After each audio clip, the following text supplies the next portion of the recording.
At this time, we'll call to order the regular City Council meeting for April 24th, 2023. Please stand for the Pledge of Allegiance. I pledge allegiance to the flag of the United States of America and to the republic for which it stands, one nation, under God, indivisible, with liberty and justice for all.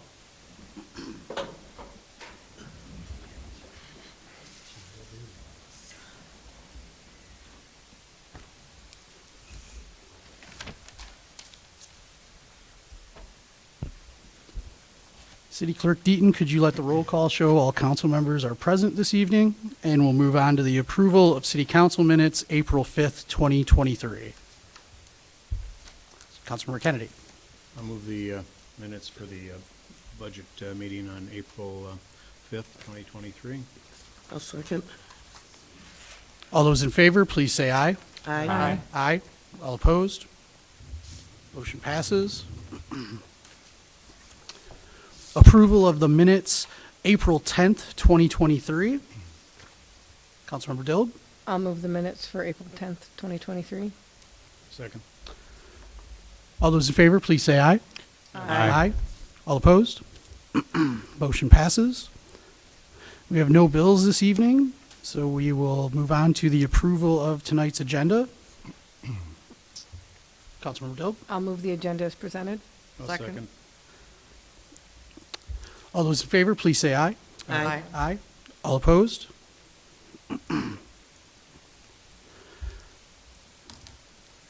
City Manager Zelnick, the proclamation isn't on the consent agenda, correct? Okay. So we have no consent agenda this evening. And we will move on to the proclamation honoring our friends at Phillips Funeral Home this evening. Whereas Phillips Funeral Home is the oldest business in the city of South Lyon, in existence since 1889, originally operating as a combination furniture and undertaking business. And whereas Phillips Funeral Home is one of the oldest family-owned and operated funeral homes in the country, with a legacy of hard work and dedication. And whereas Phillips Funeral Home has been rated one of the best funeral homes in the area and has been meeting the needs of families in the South Lyon community. And whereas Phillips Funeral Home has been an important, caring part of the community, contributing to many causes and needs without hesitation. And now, therefore, I, Daniel L. Pelchat, Mayor of the City of South Lyon, on behalf of the City Council and the entire community, offer congratulations to Phillips Funeral Home as they celebrate over 130 years in business and wish them many more years of success. And at this time, as we open the floor for public comment, I would like to give the first chance to speak to our friends from Phillips Funeral Home tonight.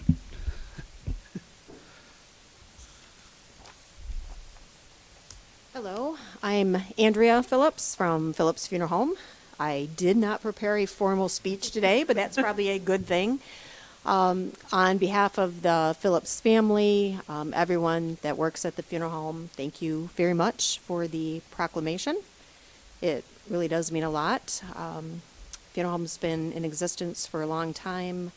As you mentioned, it was originally at the South Lyon Theater. That's where the undertaking furniture business was, which was common because funeral homes made caskets. Then we were over on Liberty Street in a house that's still there, and back in Lake Street where we are, right now. So, being the oldest business means a lot to us, and try hard to be a good member of the community, and thank all the council members for the proclamation and for everything you do, because I'm sure that is a tough job, but it keeps South Lyon moving in the right direction. So thank you. Thank you. Thank you, Andrea. Congratulations.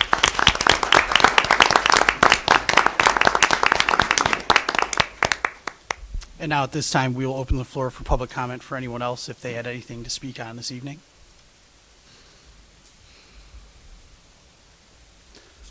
All right. We'll close the floor for public comment and move on to the discussion of downtown. Batting for Mr. Nate Mack tonight will be Paul Zelnick, City Manager. Thanks, Mayor. I want to update council and everybody on a few things. One is the April 29th will be the last winter farmers market that has no relationship at all to the winter temperatures or snow or anything like that, but it's coined the winter's market. And the new farmers market, the summer farmers market, will begin on May 6th, and that'll run from 9 till 2 p.m., and that'll run through all the way through October. Want to let everybody know about they're having a ribbon cutting ceremony for Puptown that's going to occur on Tuesday, May 2nd at 9 a.m. That's a new business at 430 East Liberty Street in South Lyon. Also, we have scheduled the Ladies' Night Out, the spring one, for Friday, May 12th, and that will be from 5 to 9 p.m. in downtown. You'll start to see more information on that within the next few weeks.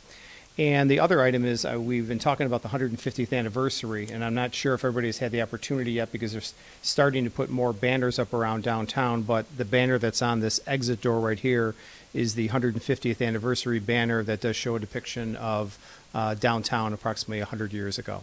So it was really an awesome picture, and you'll see there's a couple different depictions that'll be placed around downtown, and you'll see those up all summer long around downtown. And because I am batting for Nate, I will try to answer any questions for you. I may not have all the answers, but I will see what I can do. All right, I think they're going to give you a pass tonight. Thanks. Yep. With that, we'll move on to the fire chief report. Chief Thornton.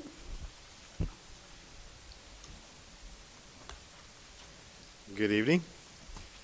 We're currently at 418 instances, so things have kind of leveled off there. We had a really busy first 3 months. Seemed like things are normalizing a little bit, hopefully.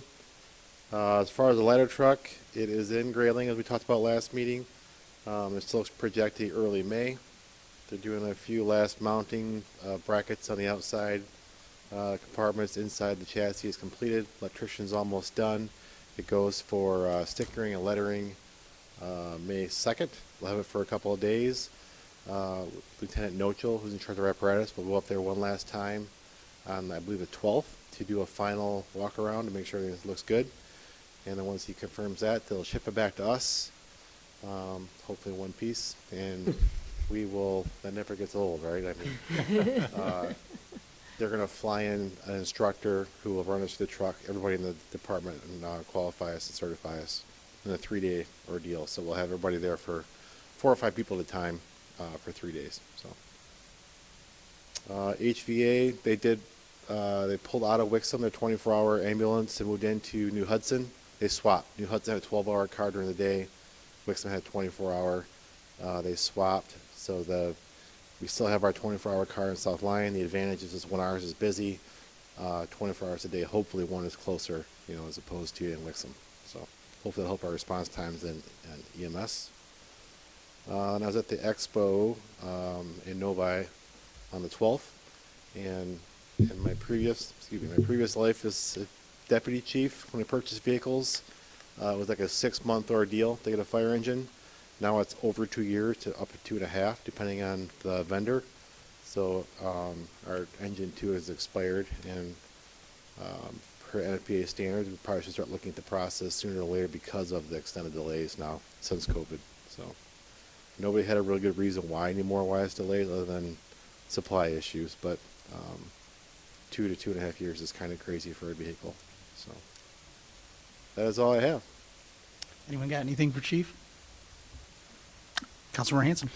So with this new vehicle, with this vehicle expiring, does that mean that we need to start advocating to Congresswoman Slotkin to start the process as far as grants or advocating for us? I mean, she just passed, I think it was 15 projects in the area that she was getting allocated funds for.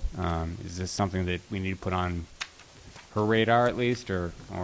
I actually spoke to her about that round, and this year for some reason they excluded vehicles. So we ended up putting in for Knox boxes, which we did not get. But yeah, if anybody's radar that can help us out with the truck, that'd be fantastic. So. Well, you're on the ball. Great minds think alike. Thank you, Chief. No worries.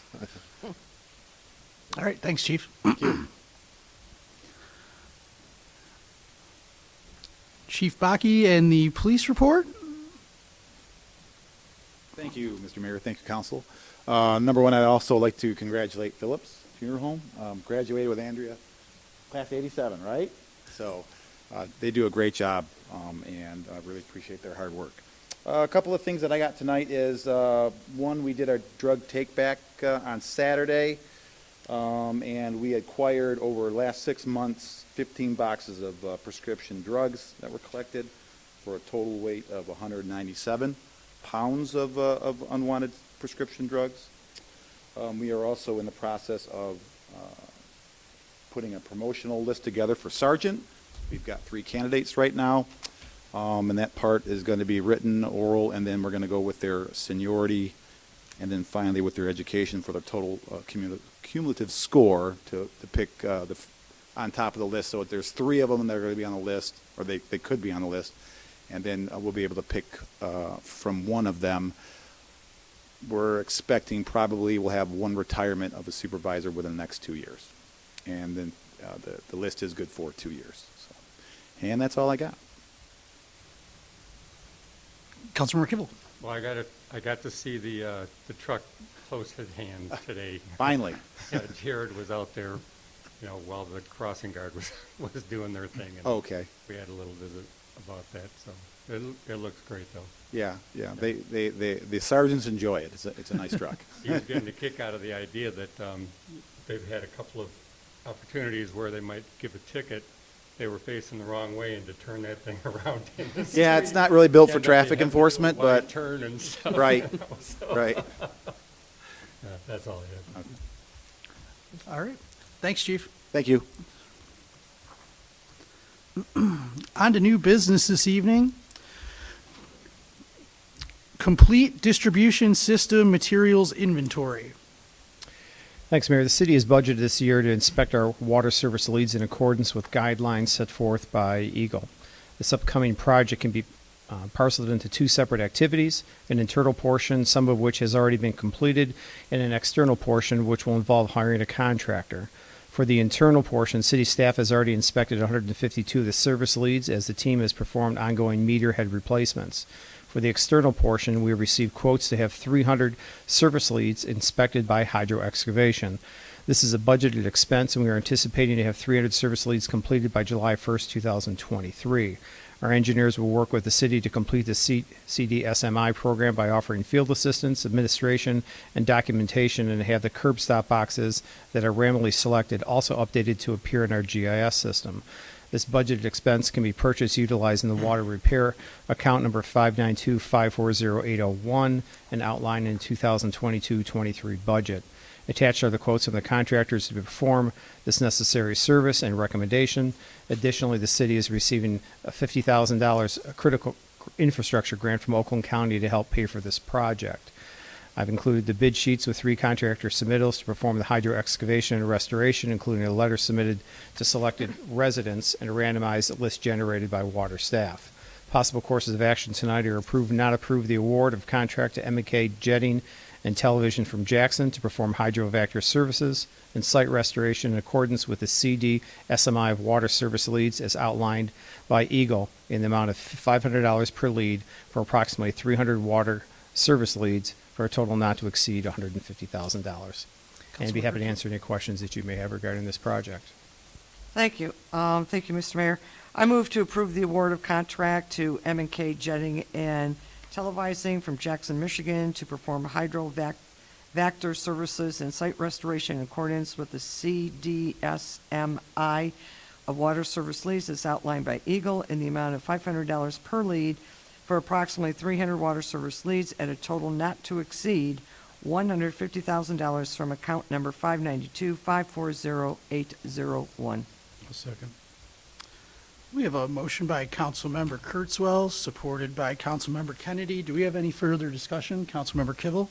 I was curious, are you hoping to glean something from the results of doing this survey to be able to get a better grasp of what the probability of more lines needing to be addressed down the road? Yes, and I'll let our engineers kind of talk to that project if you want to, Mike. The primary thing we're looking for is lead service lines. Right. So we have to randomly select these through Eagle. So they're randomized throughout the city. So yes, this will give us a database of kind of where lead service lines are. You think it'll be more locally, like in areas, it'll end up being more in some particular areas rather than just randomly dancing around the whole city? It'll be randomized, so it'll be all around the city. But lead was outlawed back in, I think, '88. So we're looking at subs before then. Mm-hmm. So Yeah, I'm just thinking, most of these subs kind of went in one time, you know. Correct. So if you're going to hit the jackpot, it's probably going to be in a couple of areas rather than Right. all over. Now, I was also wondering, it seems like this is a really critical thing for taking care of. So is there any federal money that might end up being able to come by? You know, I don't know about the ARPA thing, but I mean, it seems like this is something that they understand how important it is to get those out of there as quickly as we could. right. So by 2025, we have to identify possible areas, and then you have to have a plan in place to replace the leads up into the house if there's a problem. Yeah. So I think the money is available now, and then after 2025, I would think that they would have additional funding. Okay. Especially because more jurisdictions are doing, all these jurisdictions are doing the same thing that we're doing, so everybody's going to be making comments to their legislators, and it's going to be out there in the news a whole lot more about all these leads being replaced. Nothing like on the large scale that you saw perhaps within Flint or some of the older communities where houses that were built in the early 20s, 30s, and 40s, where a lot of them were. But Sure. as you said, we will find probably some of them within the same subdivision because they were done by the same contractor, done the exact same way. We may have that, but we may not have that many. And that's Yeah. what this whole thing is really going to be. Well, hopefully, yeah. Yes, But and in 2012, we replaced probably about 5 miles worth of water main in the city, and those were all either HDPE or copper lines, and we would have seen lead lines if there were any, so yeah, I good. think it's very low probability. Terrific. All right. Thank you. Councilmember Hanson, you had something?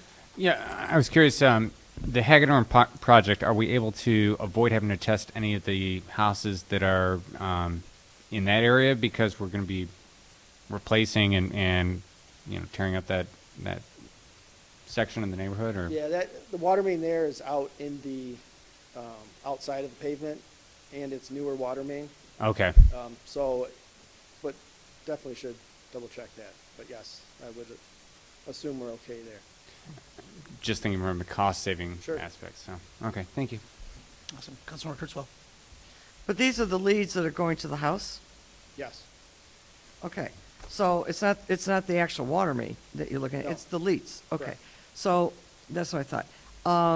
I think, as I recall, the research that I had looked at during the Flint crisis, that was one of the issues that they looked at, was going in and looking at these lead leads. So I think that's where this is probably coming from. exactly. Yeah, it's coming from the Flint litigation, and I think this is a proactive step that the state is taking to ensure that it doesn't have another Flint crisis, even though you could probably identify the communities that are probably more like Flint than not like Flint, like probably Detroit, areas of Pontiac, I think Benton Harbor. When I looked at some of the research, those were the areas that were older communities. In terms of South Lyon, I was a little bit curious to hear that the selection is going to be randomized throughout the city. Because clearly, as mentioned earlier, you do have subdivisions. For example, the subdivision I live in it was built somewhere around started in 1996, 97, 98. So you don't have that. Hunters Point, I can't imagine has it. I can't believe that Hunters Creek has it. It would be more of your downtown, not your peripheral areas that I think would have the issue possibly with lead. So I don't understand why you would even be going into those communities when lead wasn't even permitted to be used on a lead going to the house. You have to have record of what was installed, which those subs you probably would. So usually you will not go in those subs. Okay. You would be more downtown-ish. Exactly, because that's my understanding, is that the as-bills probably have that information in terms of what materials were being used for those, and I would assume that they still have them. My second issue is now that you have identified, let's say, for example, you identify, 5 homes in the downtown, through this random selection.